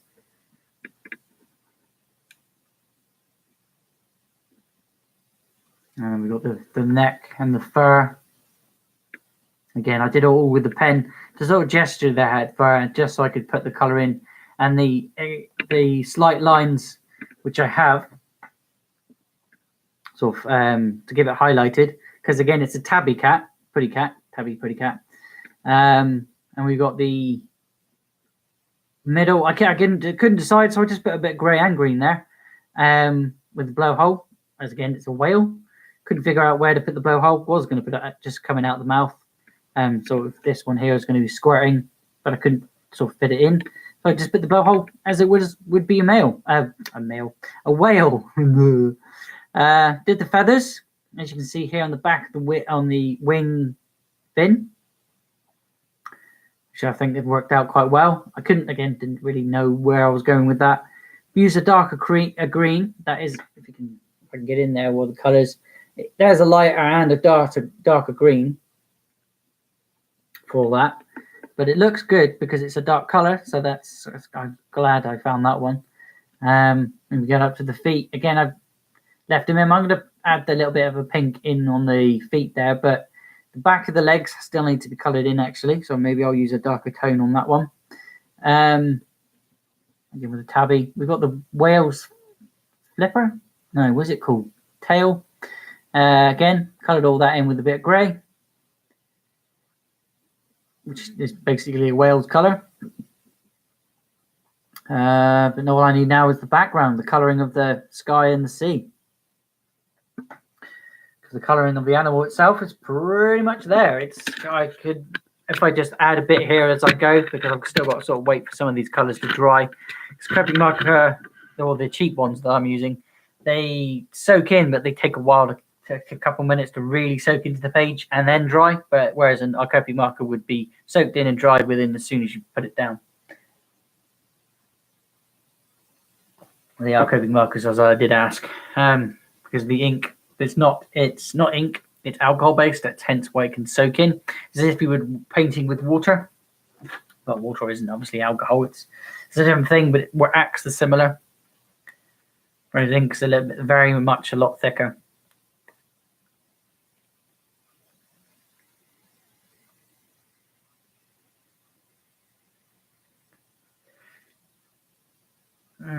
What colour should I use for the back of the legs?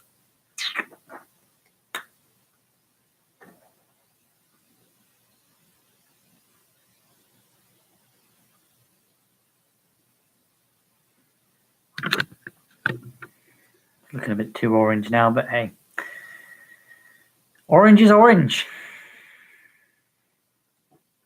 I darken that up a bit in the corners actually.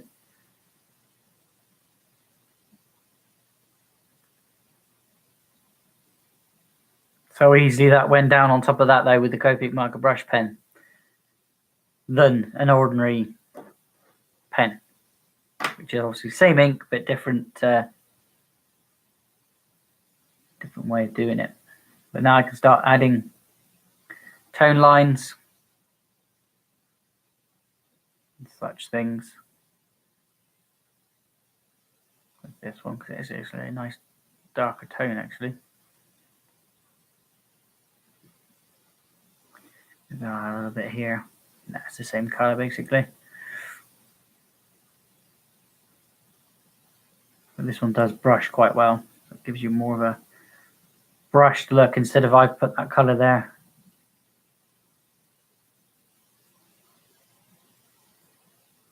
More of fur.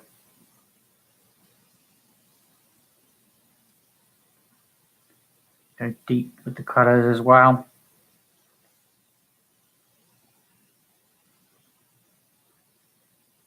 Deeper you go, darker you have. You need shade for it to look sort of ish.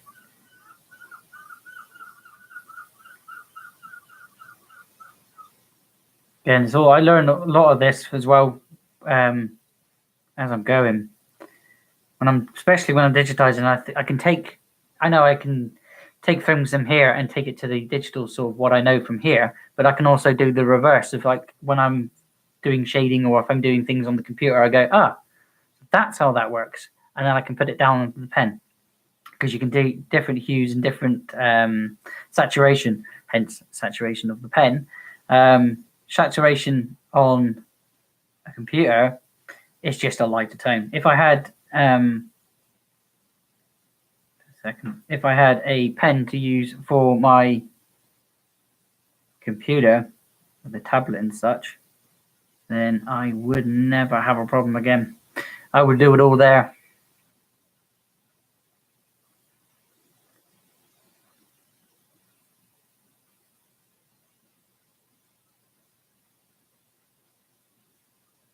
Something for this year to start saving up for, I think. They're not much. They're enough.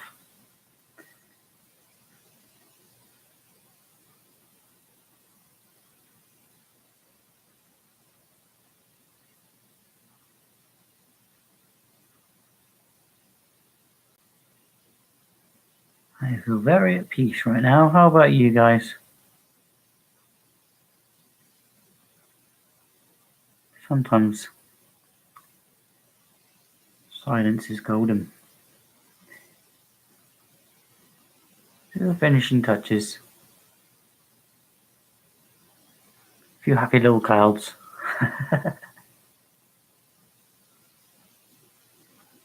No happy little clouds. No singy little trees. Not today. We're in the sea.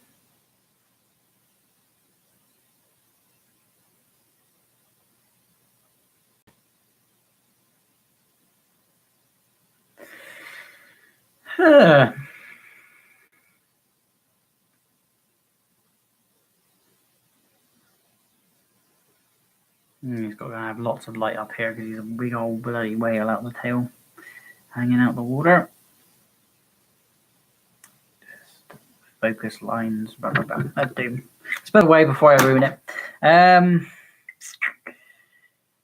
So we've got the tabby cat, we've got the duck, we've got the whale for sure, and we've got everything else I think we'll need in this animal.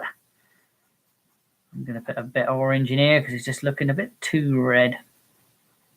Cats aren't red.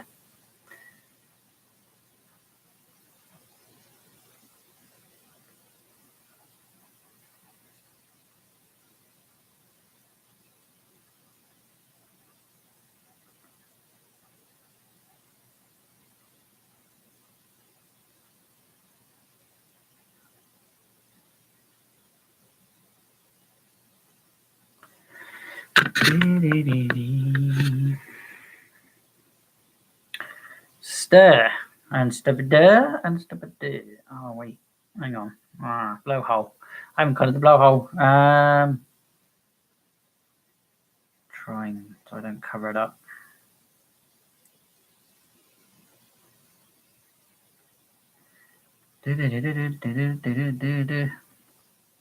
That'll do.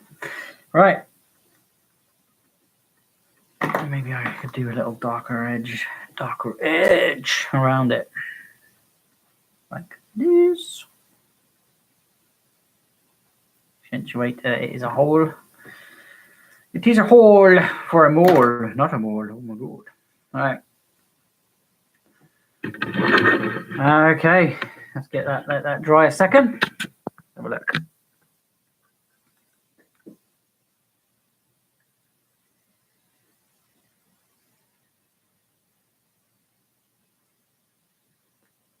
Okay, Nikki, cool. Check them out. There's still more to come. I've got to digitize this one yet, and then I've got to think of something else. So if you've got another idea, guys, let me know. There's going to be another theme though, because this is the last one of the mutant animal series. I'm going to be testing myself again next time. I'm going to be coloring the sea in now and pretty much finishing up. So if you have enjoyed this, guys, don't forget to leave a like and subscribe if you're new. But I'll see you later on, Nikki. I'm going to get that playlist going and finish off the sea.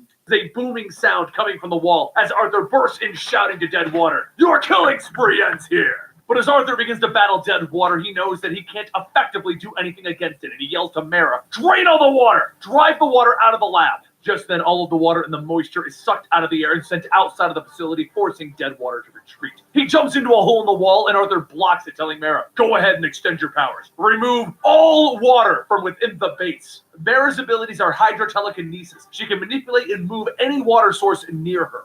Rhonda tells Dean to go ahead and have everyone lock down all of the access points and make a perimeter fast. Arthur checks on everyone, and Ajar says that she had forgotten how terrifying that thing was. And Peter shouts, asking, "I thought you killed the damn thing!"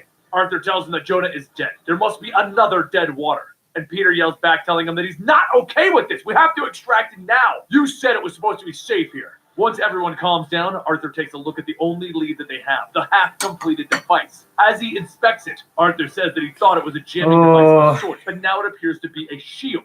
Rather crude version of an aqua telepathic goad that Atlantis uses to control the sea creatures. Irving asks if it can generate a field, what is it supposed to be keeping out? And Arthur says that his guess would be Deadwater. But perhaps if someone was skilled in dissecting Atlantean technology. And Peter asks him, "What, you?" Arthur tells him that he should already have some idea of how the goads work. He's already stolen enough of them as a scavenger. While the perimeter is set, Corey radios in quietly stating, "Major?" And Rhonda asks why is he whispering, and Corey tells her that it's because the damn thing is right behind him. He's gonna need some assistance. As he transforms into his aquamarine form, his shark form, everyone else begins to move to his location, following the loud thumping sounds. As everyone turns the corner, Deadwater throws Corey through the wall, and he gets ready to tear into him. Back in the lab, Arthur tells Peter, "Whatever you're doing, power up that shield now." Peter sighs, telling him this better work. And then he hits the switch, and a blue light begins to spread throughout the facility and onto Deadwater. It screams out in pain as it flails around on the floor, and it slowly begins to revert back to its original form, a human form. The man coughs trying to pick himself up, but Dean charges forward, opening fire on the man. Later, as Corey receives medical attention, Ajar pulls out paperwork stating that the idea has been confirmed. Lawrence Quinn, one of the scientists assigned to the base, one of the people that they were supposed to be rescuing. Mara turns to Dean, and Dean tells everyone, "Don't look at me. That guy was Deadwater, and he just tore up Corey."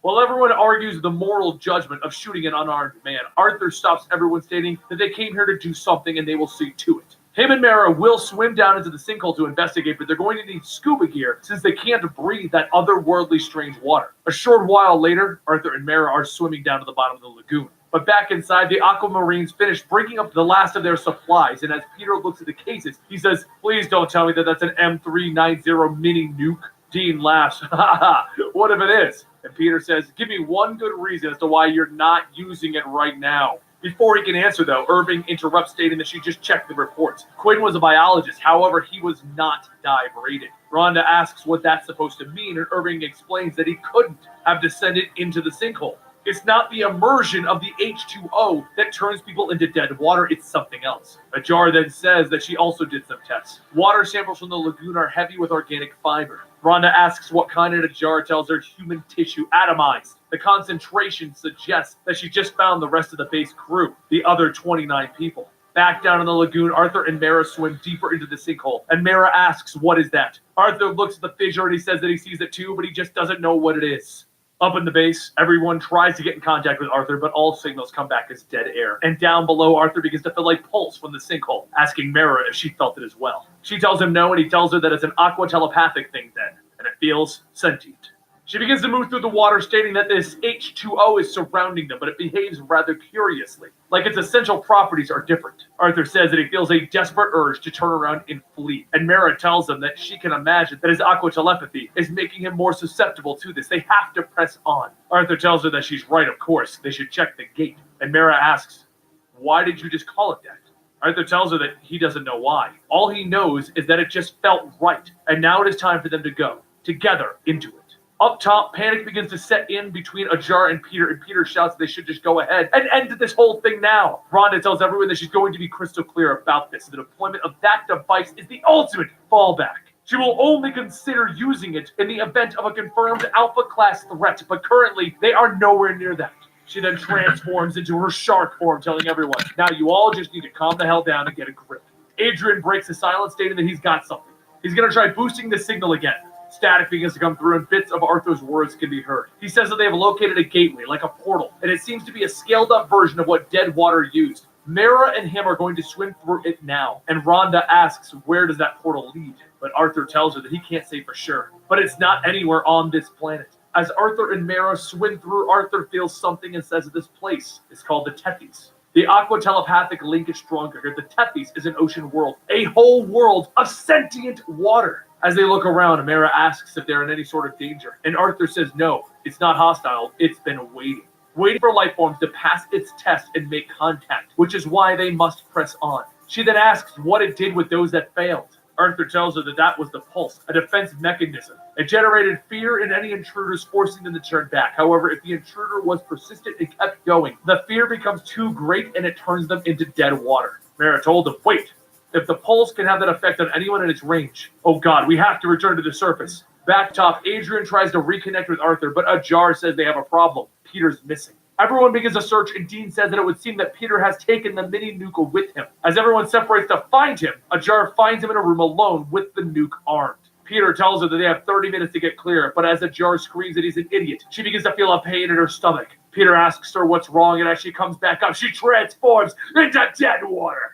As Peter shouts because dead water is attacking him, Ajar throws him across the room, and soon everyone else runs towards the screams. Rhonda quickly jumps into battle while Dean pulls Peter away, and as he explains that the thing is Ajar, his fears begin to set in. His face begins to change, and then he also turns into a dead water. The two begin tearing into the aquamarines, and then there's suddenly an explosion as Arthur and Mara crash in, telling everyone to get back. While Aquaman holds them off, Mara begins to suck the moisture out of the air, and it forces them all to retreat, just as the scientists did before. Once there's no sign of dead waters, everyone regroups, and Aquaman says that they need to hurry and activate the shield. Rhonda then walks in, stating about that. The device got smashed. Mara tells Arthur that they need to make contact with the Tethys. They have to have them shut down the signal so that Ajar and Peter can return to normal. Arthur says that it's possible, but they just don't know enough about the Tethys yet. And Mara stops him, telling him that they can learn its ways later. Just make contact. You alone have that connection. Dean tells everyone that there's no time for that. The mini nuke is running. So Adrian runs over to cover up the nuke's controls. And he says that Peter jammed the safety lock when he rigged it. He can try to disarm it, but he can't guarantee anything. But as they're all trying to figure out what to do next, Ajar and Peter come smashing into the room again. Arthur shouts to Rhonda to go and get everyone out of here. He's going to handle this. And then he grabs the mini nuke and he jumps out of the facility. He lands in the ocean, and just behind him, Mara dives in asking what his plan is. He tells her that he's blocking the signal. This is the only way to save both Ajar and Peter. And Mara tells him no, he can talk to the Tethys. He can make contact with it. Adrian can disarm the device. He takes a deep breath before swimming into the H2O, and he says, "We don't have time for possibilities. Please, go back. The blast radius will." But Mara yells, "Neptune's teeth! You're mad! You're going to kill yourself down there! Please, just talk to it. Make contact." Arthur swims faster, telling Mara that he's asking her to go back. Now. This is the only way to be sure. Soon he swims into the lagoon and he tosses the briefcase into the cracks. The mini nuke goes off, and everyone on the surface sees both Ajar and Peter returning to normal. Just as everyone wonders what happened to Arthur and Mara, a bubble floats to the top and it pops, releasing the two of them. Rhonda and the rest run into the water to help them, and they ask how the hell they survived that. And Arthur coughs, stating that Mara made a hard water bubble that saved them both. How are Ajar and Peter? Rhonda smiles, stating that they're okay. And Dean yells that that was one hell of a thing. But while everyone congratulates Arthur, Mara stares in disappointment. Later that night, as everything settles down, Mara tells Arthur that his American friends are pleased with the outcome. And Arthur begins to say that it was a judgment call. There was no time to. But she stops him, telling him, yes, you just kept on insisting. You abandoned diplomatic contact in favor of a violent response. You were faced with a mystery from the deep oceans, and rather than make a deal with the unknown, you used a weapon. You treated the Tethys in the same way the surface treats Atlantis, not even trying to understand it. Meanwhile, down in the penitentiary vaults of Atlantis, Coram Rath sits in his cell and a light shines on him. He asks who it is, and the voice tells him that they are the future, and his hour has come. And that concludes the H2O Aquaman storyline. Now, stick around to this channel by subscribing if you want to find out how Aquaman lost the crown, because it's the next storyline that we're going to be covering. And you know, Aquaman's about to become very popular thanks to a little movie known as Justice League, in which he's a surfer dude that's really cool. Don't you want to know about Aquaman? I know you do. Don't forget to press the little bell button to get yourself some notifications when we do stuff on this channel. And you can always check out the Justice League playlist and the Aquaman playlist. Thank you and have a good night. We're already on that one, guys. There should be another one straight away.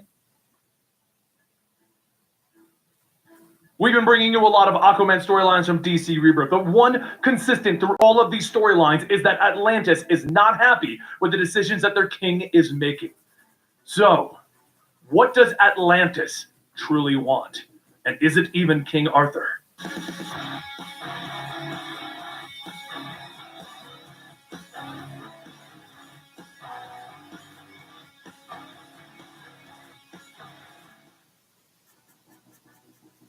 In our last video, the Aquamarines asked for help from Arthur when an Antarctic research base went offline.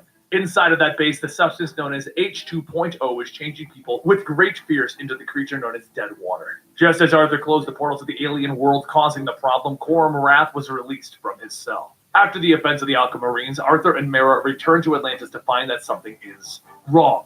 The sea is too quiet, like all life is mute. As the two make their way to the throne room, they find that it is empty as well. But Arthur tells Mara to stay close. He doesn't think that they are alone. The water begins to shift, and Arthur sees the Atlantean warriors all appear out of their cloaking fields, being led by Coram Rath. Mara shouts, "What is it, the terrorists? The deluge? Are the traitors free? The king had you all locked in the jail cells to rot." Eurocell fires a net at Mara, telling her that he is not their king. And as Arthur struggles with Rath, he asks, "What is this, a coup? Or is it just a plain old murder attempt?" Rath says it's hard to seize power from a man who does not wield it. Arthur manages to push Rath back, yelling, "Fine, just murder me then. I've had enough of these extremist actions."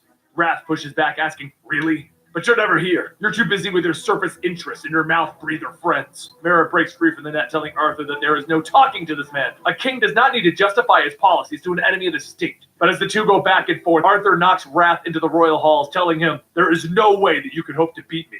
Rath picks himself back up, telling him, "I doubt anyone in Atlantis is a match for you or this Abelian woman. But are you a match for Atlantis?" Just as Mara asks what is he saying, Elder Liat tells her that what Rath is saying is that his warriors were released by their authority. Meanwhile, down in the jail cell, Volko floats in his cell, stating that it's been daybreak since the release. Are they free to go? And Crean says that he's not so sure. He's been here for 8 years. The outside scares him. All that open water.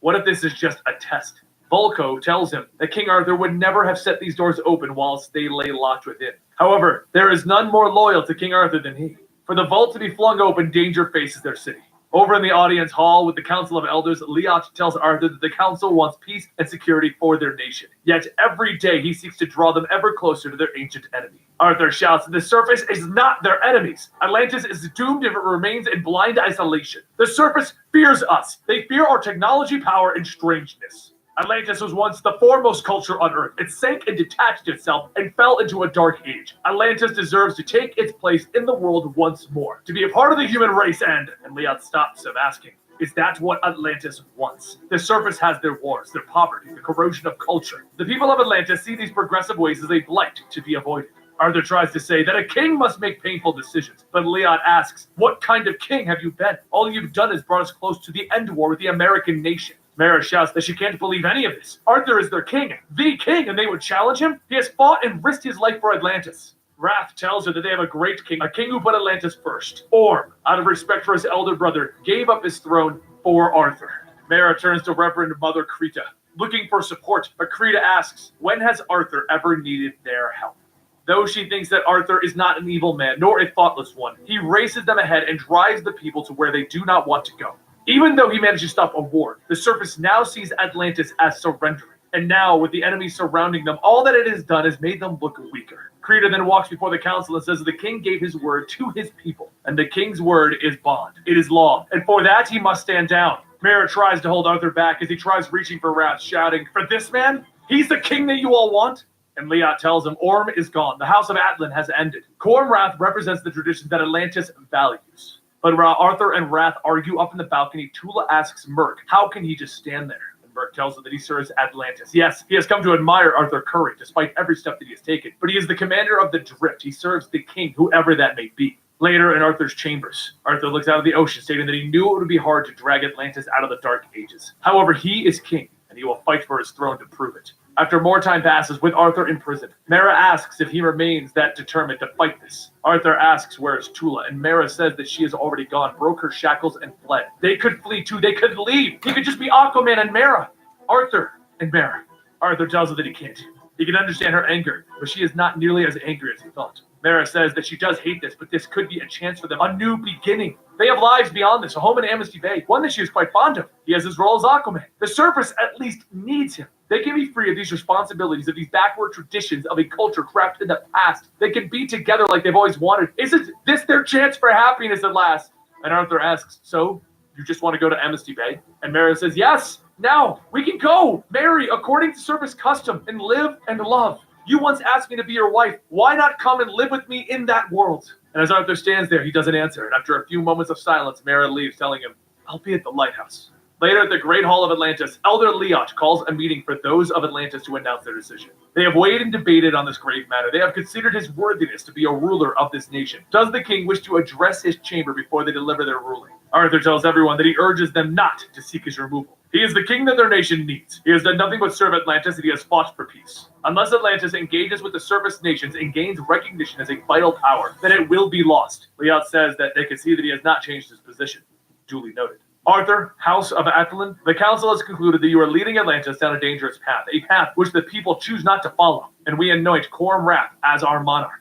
Leot then stands asking Arthur, do you abide by our decision or will you fight against it? He looks at him and he asks, who the hell do you think I am? I am the king here! The moment Arthur moves, the Atlantean guards all grab a hold of him, and Merc tells him, for Neptune's sake, just submit! Don't make them! But before Merc can finish, Arthur breaks free to escape, and Leot continues with the ceremony. He places the crown upon Wrath's head, and he says that the House of Atlan has ended. The House of Wrath now rises. Wrath stands, stating to summon the Silent School. For his first act to safeguard their nation, he will isolate it from the surface enemies. Magisters, release the crown of thorns from the silent armories. Raise it to uncurl and protect our state. At that moment, the thorns begin to grow from the ground surrounding Atlantis. Over in Amnesty Bay, Tula asks, what do they do? Do they just wait? And Mara stands on the shore, stating that he will come. She knows that he is stubborn, which is a quality that she has come to love most about him. He will rage to the elders. He will tell them in unflinching terms what fools they are being. And that will be his last act as a king. As the two talk, there's a loud booming sound, and a pillar of purple light appears over where Atlantis sits. Back in the city, Arthur swims up where the thorns are getting ready to meet. And as Mara rushes down to try and help him, he reaches out, and Merc cuts into Arthur, telling him, I have no pleasure in this business. Mara screams for Arthur as she tries to fight through the thorns, but all she can do is watch as Arthur's body sinks. Now you're probably wondering what happens next in the storyline. Well, that is the arc that is happening right now in Aquaman, and I will bring it to you in a few months when it concludes, but you should definitely check it out as the artwork is just phenomenal, and the story is incredible. Now, don't forget to check out the Justice League storylines. Don't forget to check out the other Batman storylines and other members of the DC universe. And you know what? Me and Houston just realized this. His name is King Arthur Curry. He is King Arthur. When I said it in the intro, that's when it clicked that he is King Arthur of Atlantis. Mind blown, everyone. Check out the Aquaman playlist right here and the DC Rebirth one right over here. King Arthur and Penn Welcome to Devil. the That's Complete where I'm Story from, series, where I guys. take trade paperbacks and single issues and I break King them Arthur down was into did actually digestible live bites to help around, you understand. or Then I read them quote, unquote, dramatically back to you. supposed to I have put some lived music and some where voices I to the live. characters to create more of a motion comic, to allow you to experience it I live in instead of just Cornwall, kinda and that's sitting where he came from. Comic books are a beautiful medium, and just there's different ways to experience them and understand more about your favorite characters. And Never this sure channel if right it's here, myth or Comic true. we like to King go over a Arthur lot of story. pop culture, from movies to video games to comic books. There's in allowing you to have a Pendragon, greater it's understanding existed, of and the there is a pop round culture that is table. currently taking Even a over stone sword, the, or mainstream media. the stone where the with sword the was Aquaman movie coming taken out, we're from. going So to be giving you a lot of Aquaman whether that's storylines. And fake or not, we don't know. In Aquaman Rebirth, starting Never with really issue been proven. 25, they But started up a let's storyline stop that called- playlist basically called because Underworld. I am done. I am done. There's lots of color in this one this time. I've made a scene out of it. Instead of just having a dark blue for the sea as he's diving, I try to give it effect as if I was doing it on the computer. Stretching. Oh, sorry about that. Right, but yeah, try to give it a scene as the little bot camera thing, whatever, is checking him out, seeing what's going on, what it is or something. It's just got a light shining on him. And he's saying, make sure you get my good side. In bubbles sort of thing. We've got all the animals I can see there. We've got a duck. If you see the duck now, think of a duck. You can see the duck. If you see now, say cat. You see the cat. Got the cat. We have, then we move up, and we've got the bird feathers for the duck and the whale, size of the whale, cat feet, cat fur, whale size, whale flippers. It's coming out of the sea, and then it's delving down into the darkness. That was so many D's for me to say. Yeah, we've got there, guys. We finished this series of mutant animals. If you have enjoyed it, guys, don't forget to hit subscribe, because there's going to be another theme. Or if you would like me to carry on with this theme and change it a little bit, then let me know in the comment section down below, guys. Hopefully you have enjoyed this one. I'm now going to give you a zoom in. There will be links that will appear at the end of today's stream, so don't forget to click those if you are a fan of what I'm getting up to check out all the other mutant animals this month in this series. I'm going to say thank you very much for watching, guys. Check over on Instagram for full pictures, as I will take a picture of this and show you over there, because the camera here isn't that best. So you can see everything that I have done, like I'm saying, all the different tones, all the different technique things, and all the different things that are in here. I have really enjoyed doing this one again, guys. So thank you very much for watching. Thank you very much to the Art Hutch for his suggestion, and I will see you next time. Blut 084, BLUT 084, Art and Games. Thanks for watching, guys, and I'll see you next time.